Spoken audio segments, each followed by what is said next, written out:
शुरू करते हैं अल्लाह के बाबरकत नाम से जो बड़ा मेहरबान और नहायत रहम वाला है। तमाम तारीफ़ें मेरे अल्लाह रब्बुल इज़्ज़त के लिए हैं। अस्सलाम वालेकुम लिसनर्स, मैं हूँ आप लोगों की host Naushin. Welcome to my channel Khaufnak Kahani official. I hope आप सब लोग खैरियत से होंगे, जहाँ होंगे खुश होंगे। आज सैटरडे स्पेशल स्टोरी है जिसमें एक स्पेशल गेस्ट भी होंगे। आज की पहली खौफनाक कहानी जो मैं आपके साथ शेयर कर रही हूँ, ये खौफनाक कहानी कराची से शीरीन सबा शेयर कर रही हैं। शीरी कहती हैं, आज आपके साथ अपनी कज़न की ज़िंदगी में और अपनी ज़िंदगी में पेश आने वाली एक बहुत ही ज़्यादा डरावनी कहानी शेयर करना चाहती हूँ।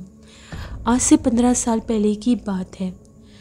हम लोग सब कज़न्स ईद पे इकट्ठे होते थे हम लोगों की नानों के घर। तो बकरा ईद थी, हम लोग सब कज़न्स इकट्ठे हुए थे। हम लोग बहुत ज़्यादा एंजॉय करते थे। उसी ईद वाली रात की बात है, हम सब कज़न्स बैठकर बातें कर रहे थे। बातों बातों में भूत प्रेत और जिन्नात के किस्से शुरू हो गए। सब ने अपनी अपनी तरह से बातें बताई। जब मेरी कज़न फ़ातिमा की बारी आई तो पहले वो कहने लगी कि हाँ, मेरी ज़िंदगी में भी ऐसा एक किस्सा है। पहले वो बताने लगी, फिर उसने इनकार किया और ये कहने लगी, नहीं मुझे नहीं बतानी, कोई बात भी नहीं है। वो डर सी गई, उसकी आंखों में वाज़े डर था। मैंने उसे बहुत इसरार किया कि नहीं बताओ, आखिर बात क्या है। मेरे बार बार इसरार करने पे उसने कहना शुरू किया कि मैं स्कूल में जिस ग्राउंड में खेलती हूँ, हम सारी फ्रेंड्स वहाँ पर खेलती हैं। वहाँ पर एक पुराना पीपल का पेड़ है। जब हम लोग खेल खेल कर थक जाती हैं तो हम लोग उस पीपल के पेड़ की छाँव में बैठ जाती हैं। हमें बहुत अच्छा लगता है। अक्सर हम लोग वहाँ पर बैठती हैं। एक दफ़ा ऐसा हुआ, हम लोग खेल खेल कर थक गई थी तो मैं उसी पीपल के दरख्त की छाँव में जाकर बैठ गई। मैं इतनी थकी हुई थी कि मुझे पता ही नहीं चला कि लम्हा भर के लिए मेरी आंख लग गई तो एकदम से मुझे किसी ने आवाज़ देना शुरू कर दी। जैसे मेरी आंख खुली, मेरे आसपास कोई भी नहीं था, लेकिन मेरा नाम मुसलसल कोई पुकार रहा था। मैंने जैसे ही दरख्त के साथ देखा तो मैंने वहाँ पर एक बहुत ज़्यादा भयानक औरत को खड़े देखा। वो बहुत ज़्यादा डरावनी थी। उसकी सुर्ख रंग की आंखें थीं और उसका कद दरख्त से भी ऊंचा था। वो पूरे जले हुए चेहरे के साथ मेरी तरफ ही देखे जा रही थी। वो बहुत खौफनाक अंदाज में हंस रही थी और मुझे इशारा करके अपने पास बुला रही थी। उसको देखकर मेरी हालत बहुत गैर हुई। मैं ताब ही नहीं ला सकी। मैं चीखें मारती हुई हॉल रूम की तरफ भागी जहाँ पर बाकी के स्टूडेंट्स थे। मैं वहीं गिरी और बेहोश हो गई। जब मुझे होश आया तो मैं अपने घर में थी। घर वालों ने बताया कि तुम्हारे स्कूल से फ़ोन आया था कि तुम बेहोश हो गई हो और तुम्हारी ऐसी हालत हो गई है, तो हम तुम्हें उठा कर ले आए। बताओ तुम्हें क्या हुआ है। एकदम से मुझे सब कुछ याद आ गया। जैसे मुझे याद आया, मैं बहुत डर रही थी और मैं सबको डर डर के बता रही थी कि मैंने वहाँ पर बहुत ज़्यादा भयानक मखलूक को देखा है। बस ये कहने की ही देर थी। मेरे जिस्म में अजीबोगरीब सी ऐसे लग रहा जैसे कोई मेरे जिस्म को तोड़ने लग गया है और मेरी आवाज़ बदल गई। मेरे ऊपर दौरे की कंडीशन आ गई। मुझे कुछ पता नहीं था मैं क्या कर रही हूँ और क्या नहीं। मेरी भारी सी आवाज़ हो गई। घर वाले डर गए। फ़ौरन से मौलवी साहब को बुलाया गया। मौलवी साहब आए, उन्होंने पढ़ाई की। उनका ये कहना था कि इसके ऊपर किसी गैर मरी मखलूक का बसेरा हो गया है, कोशिश करें इसका जल्दी से इलाज करवाएं। मैं इस मखलूक को इसके जिस्म से नहीं निकाल सकता। तभी मेरे अब्बू ने किसी आमिर साहब का पता किया। एक आमिर साहब का पता चला तो जैसे ही उनको बुलाया गया, उन्होंने पढ़ाई की तो फिर मेरी वही हालत हो गई। मुझे फिर दौरा पड़ने लग गया। मेरी हालत बहुत ज़्यादा गैर थी। मेरे अंदर कोई और ही बोल रहा था। वो आंखें भी मेरी आंखें नहीं थी। तो आमिर साहब का ये कहना था, उस दरख्त के ऊपर एक पिछल पैरी चुड़ैल का बसेरा है जो इसे रोज़ देखती थी, इसे पसंद करती थी। जब ये वहाँ पर अकेली थी तो उसने अपना आप जाहिर कर दिया, वो इसे लेने के लिए आई थी। बेहतर यही है कि आप इसको उस दरख्त से दूर रखें और कोशिश करें ये उस दरख्त के करीब कभी भी ना जाए, वरना वो मखलूक इसको नुकसान पहुँचा देगी। वो भी डर रही थी। उसका ये कहना था कि उन आमिर साहब ने बहुत मुश्किल से उस मखलूक को मेरे जिस्म से दूर किया। वो तरह तरह के अमलियात करते थे। फिर उस मखलूक ने मेरी जान छोड़ी, लेकिन उन्होंने तंबीह की थी कि दोबारा इस किस्से को नहीं छेड़ना और ना ही ये लड़की कभी दोबारा उस स्कूल में जाए तो उस पीपल के पेड़ के पास जाएगी। बस ये बात उसने तो बता दी। उसके बाद हम लोग सोने लगे। ये बात सुनने के फ़ौरन बाद जब हम लोग सोने की तैयारी कर रहे थे तो मेरी तबीयत बहुत ज़्यादा बोझल सी हो गई। मेरे पूरे जिस्म पर जैसे कोई अजीब सा वज़न सा पड़ने लग गया। समझ ही नहीं आ रही थी कि क्या हुआ है क्या नहीं। हम सारी कज़न्स जो थी वो इस तरह से सोती थी कि मेरी बारी जो थी वो इस तरफ आती थी जिस तरफ विंडो थी, यानी लाइन में मैं उस तरफ सोती थी। मुझे बहुत सख्त प्यास लगी, मेरी आँख खुली, सब सो रहे थे। मैं उठी और पानी पीने गई। पानी पीकर आकर जैसे ही बिस्तर पर लेटी, नींद नहीं आ रही थी, फिर भी एक गनुदगी सी थी। तभी एकदम से मुझे ऐसा लगा मेरे पाँव पर किसी ने बर्फ़ वाला हाथ रख दिया है। एकदम से मेरी आँख खुली, मैंने सामने देखा तो कोई भी नहीं था। मैं डर गई। हम लोगों की नानों के घर में भी एक दरख्त होता था, बेरी का दरख्त। तभी एकदम से ऐसा लगा कि जैसे वहाँ पर मुझे कोई आवाज़ आई है। मैंने सर उठाकर जैसे ही खिड़की से बाहर देखा, वहाँ पर कोई खड़ा था।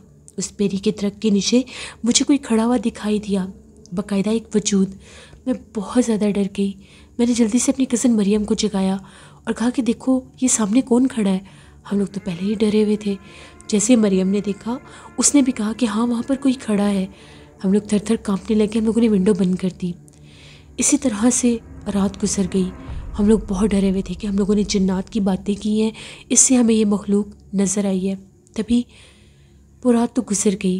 अगले दिन हम सब कज़न्स बैठी हुई थी। मेरी हालत बहुत अजीब थी। मुझे कुछ समझ में नहीं आ रहा था कि मेरे साथ हो क्या रहा है।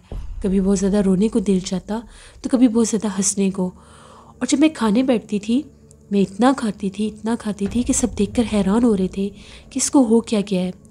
उसी शाम की बात है, हम सब लोग तीसरी मंजिल पर बैठे हुए थे, छत पर बातें कर रहे थे।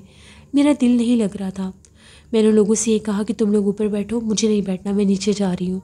जैसे मैं सीढ़ियों से नीचे उतर कर आ रही थी, सीढ़ियों के आखिर में मैंने किसी को बैठे देखा। वो बहुत बड़े वजूद वाली थी। जब मैंने उसे देखा, मैं उसके करीब जाने लगी। जैसे ही वो पलटी, उसका वही हुलिया था, वही जला चेहरा, वही अंगारे भरी आंखें और खौफनाक हंसी। बस उसको देखने की देर थी। मैं चीखें मारती हुई ऊपर भागी। मेरी कज़न्स मेरे साथ आई। वहाँ पर तो कोई भी नहीं था, लेकिन बहुत बड़े बड़े पैरों के निशान थे। सब घर वालों ने हमें बहुत ज़्यादा डांटा। मेरे अम्मी अब्बू तो इतना डर गए, मुझे जल्दी से वहाँ से वापस घर ले आए। उन्हीं आमिर साहब को बुलाया गया जिन्होंने मेरी कज़न का इलाज किया था। तो उनका ये कहना था कि मैंने सख्ती से मना किया था कि दोबारा इस किस्से को मत छेड़ना। ऐसी मखलूक़ात का जब जिक्र किया जाता है तो ये वहाँ पर पहुँच जाती हैं, ख़ास तौर पर अगर उनका हमला किसी इंसान पर हुआ हो। हम लोग बहुत डरे, बहुत दम वगैरह करवाए, तब जाकर मेरी हालत ठीक हुई। इस स्टोरी से हमें ये भी मैसेज मिलता है कि रात को कभी भी भूत प्रेत और जिन्नात की बातें नहीं करनी चाहिए। मगरिब के बाद ये मखलूक़ात आज़ाद होती हैं और हमें नहीं पता होता कि हमारे आसपास कितने जिन्नात और गैर मरी मखलूक़ात हो सकती हैं। अगर उनका जिक्र करें तो वो बाज़ औक़ात हमें डराती भी हैं। ये एक स्टोरी थी जो शीरीन सबा ने शेयर की कराची से। बहुत शुक्रिया शीरीन आपका।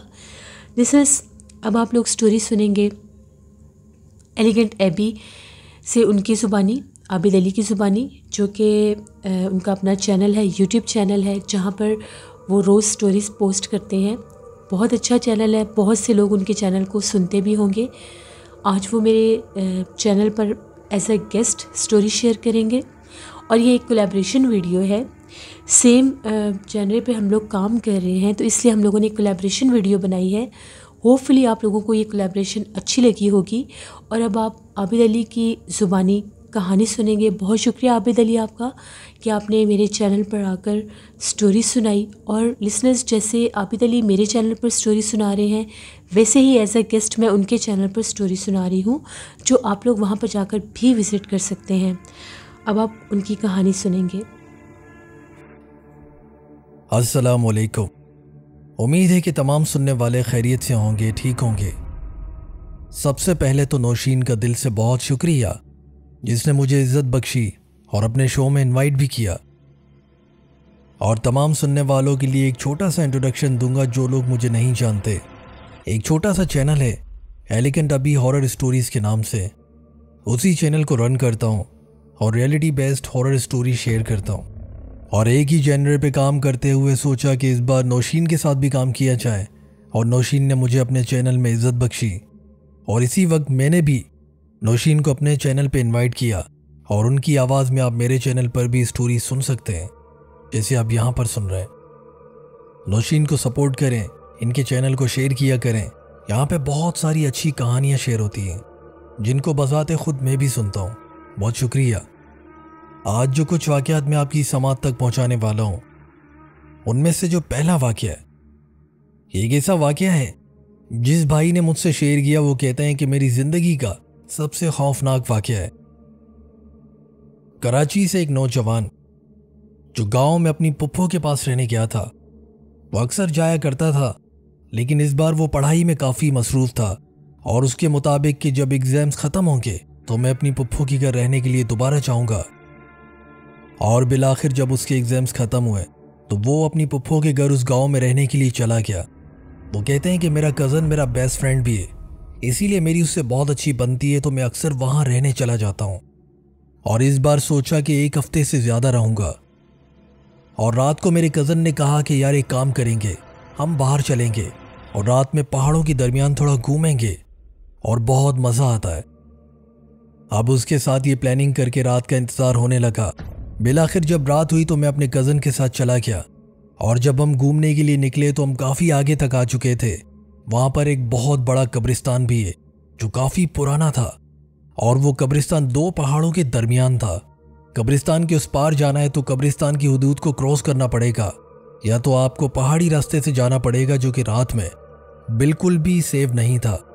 इसीलिए मैं और मेरा कज़न, वो यहाँ का रिहायशी था, उसे तमाम रास्तों की अच्छी तरह वाकफियत थी। अब हम दोनों कब्रिस्तान की उस तरफ जाने लगे, कब्रिस्तान के अंदर से ही जाने लगे। अचानक रास्ते में, रात का वक्त था, बहुत भयानक सा मंजर था। एक तो खामोशी थी। वैसे कब्रिस्तान एक पाकीज़ा जगह है जहाँ पे हम और आप जैसे लोग ही मदफन होते हैं, लेकिन दोस्तों एक और बात, जिन्नात भी तो मदफन हो सकते हैं जिसका इल्म शायद हमें नहीं होता। हम इंसान बहुत सारी चीज़ों को नहीं जानते। जब वो दोनों नौजवान वहाँ से गुजर रहे थे तो अचानक से उसकी निगाह पड़ी गेट के बिल्कुल करीब ही पहुँचने वाले थे जब वहाँ पर एक कब्र थी जिसके पास एक अजीब सी मखलूक उन्हें नजर आई। उसका जो धड़ था वो गधे की तरह या किसी भेड़िए की तरह था।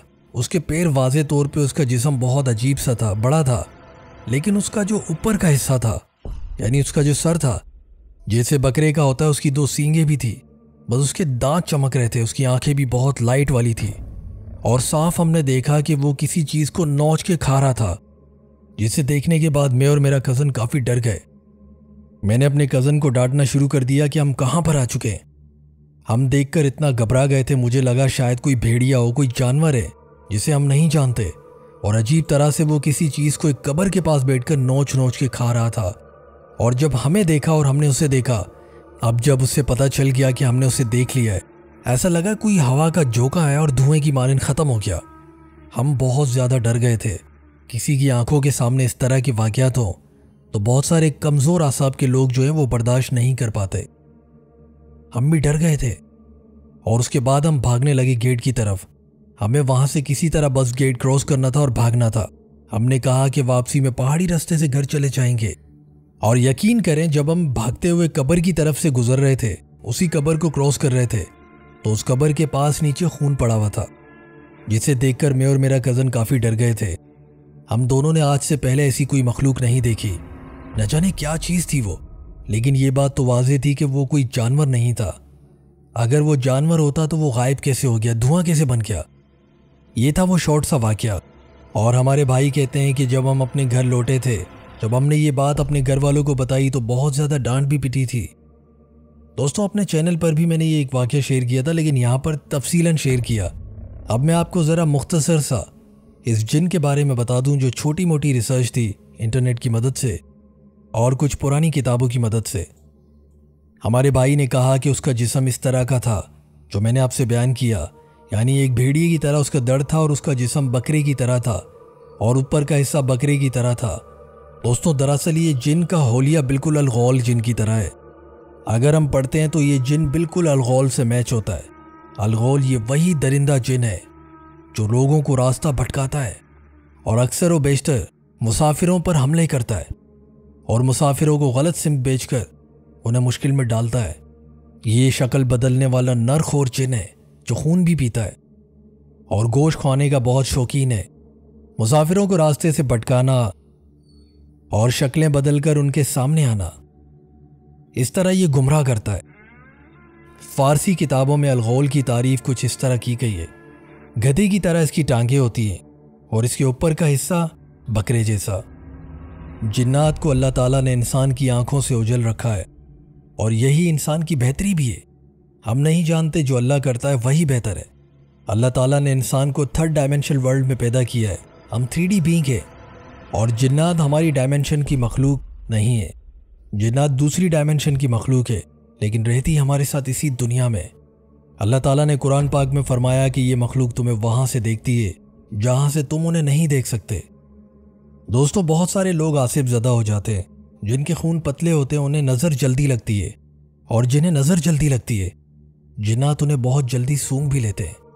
बाज़ औक़ात इंसान बहुत बड़ी बड़ी गलतियाँ कर जाते हैं अपने इलाज को समझकर। एक नौजवान जो आसिफ ज़दा था और उसने किसी तरह किसी साहिब इल्म शख्स को ढूंढने की कोशिश की। जब ऐसा शख्स नहीं मिला तो उसने किसी जादूगर से रब्ता किया। ये जो दीवारों पे वॉल चॉकिंग हुई हुई होती है, आमिल बंगाली बाबा वगैरह, ऐसा एक शख्स था जिससे उसने रब्ता किया। और उस बंगाली जादूगर ने कहा कि देखें, अगर तुम इस जिन को पूरी तरह से अपने ऊपर से भगाना चाहते हो और इस असरात को ख़त्म करना चाहते हो तो तुम्हें अपने असरात किसी और के अंदर मुंतकिल करने होंगे ताकि तुम्हारी जान छूट जाए। उस नौजवान ने कहा कि लेकिन ये तो गलत है, इस तरह मैं अपनी जान बचाने के लिए किसी पर जुल्म नहीं कर सकता। उसने कहा कि ठीक है, फिर जाओ। लेकिन उस शख्स ने कहा कि ठीक है, एक काम करो, तुम किसी पर मुंतकिल मत करो, लेकिन मैं तुम्हें एक ऐसा अमल बताऊंगा जिसके पैसे ज़्यादा लगेंगे लेकिन तुम्हारी जान छूट जाएगी। तो हमारे भाई कहते हैं कि ठीक है। अब उस जादूगर ने कहा कि मुझे बकरे का गोश्त चाहिए, लेकिन वो भी काले बकरे का, और वो गोश्त इतने इतने किलो होना चाहिए, और इसके अलावा काली दाल भी चाहिए। उसने बहुत सारी चीज़ें लिख के दी थी। उसने बहुत सारी चीज़ें लिख कर दी थी और वो नौजवान अपने इलाज के गर्ज से लेकर आ गया। ज़िंदगी बहुत मुसीबत में थी, तकलीफ़ में थी। रात को सोते हुए उसे कोई ना कोई ख्याल आते, कोई मखलूक नज़र आती और उसका दम घुटता और कोई गला दबाता। उसे इलाज करना बहुत ज़रूरी था। हमारे भाई कहते हैं कि जब मैं उस जादूगर के पास ले गया ये चीज़ें, तो उसने कहा कि मेरे साथ चलो, और वो शहर से दूर एक बहुत वीराने वाली जगह पे ले गया। कब्रिस्तान के आसपास की जगह ढूंढ रहे थे जो वीरान सी हो। बिलाखिर हमें मेवा शाह कब्रिस्तान जाना पड़ा, और जब मेवा शाह कब्रिस्तान के आसपास पहुंचे तो हमने क्या किया, उस आमिल ने उस गोश्त पे पहले ही पढ़ाई कर दी थी। उसके बाद उसने कुछ रिचुअल्स जो भी उसके थे उसने पढ़ना शुरू कर दिए, और मुझ पर घुमाकर उसने वहाँ एक जगह पे पेड़ के नीचे फेंक दिया, और उसने कहा कि बस अब मुड़ के मत देखना, अब जो भी आवाज़ लगाएगा सीधा चलते रहो। और जब हम सीधा जाते गए तो पीछे से किसी ने आवाज़ लगाई। नौजवान कहते हैं कि मैंने नहीं देखा, लेकिन वो आवाज़ बाकायदा वाज़े मेरे ख़ानदान में से किसी एक शख्स की थी।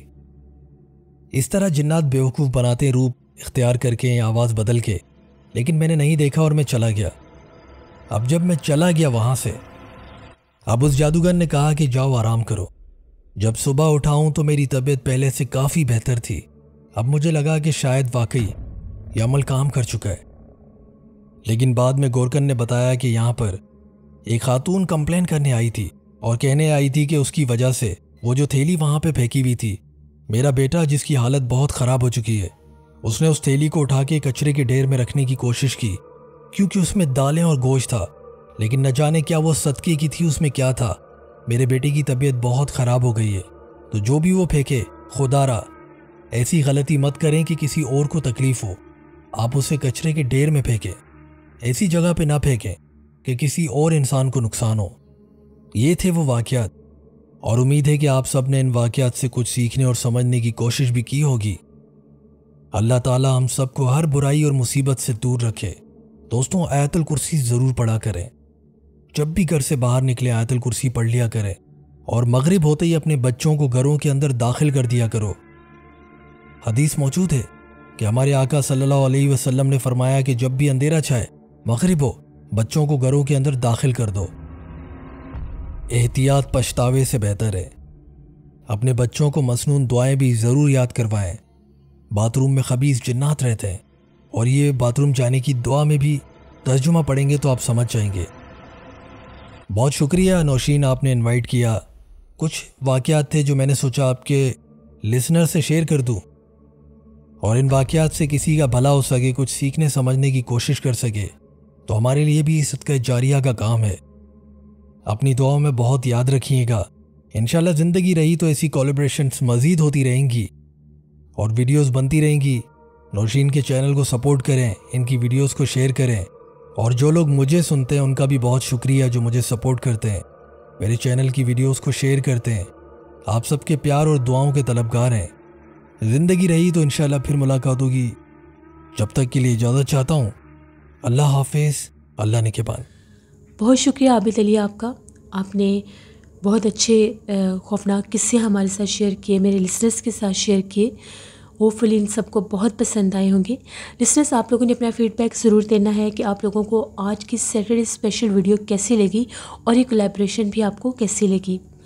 अपना फ़ीडबैक आपने ज़रूर देना है। आप लोग भी अपनी खौफनाक कहानियाँ शेयर कर सकते हैं डिस्क्रिप्शन बॉक्स में दिए गए ईमेल आईडी nushinmir57@gmail.com पर। इसके अलावा आप लोग मुझे कमेंट बॉक्स में भी स्टोरी शेयर कर सकते हैं। हॉरर कहानी टीवी पर भी मैं स्टोरी ऑन एयर कर रही हूँ, उसको भी विज़िट करें, आप लोगों को बहुत पसंद आएगी। अपना बहुत सा ख्याल रखिएगा। अपनी ढेरों दुआओं में मुझे, मेरी फैमिली, मेरे पूरे पाकिस्तान को याद रखिएगा। Thank you for listening my stories. Stay blessed. Allah निगहबान।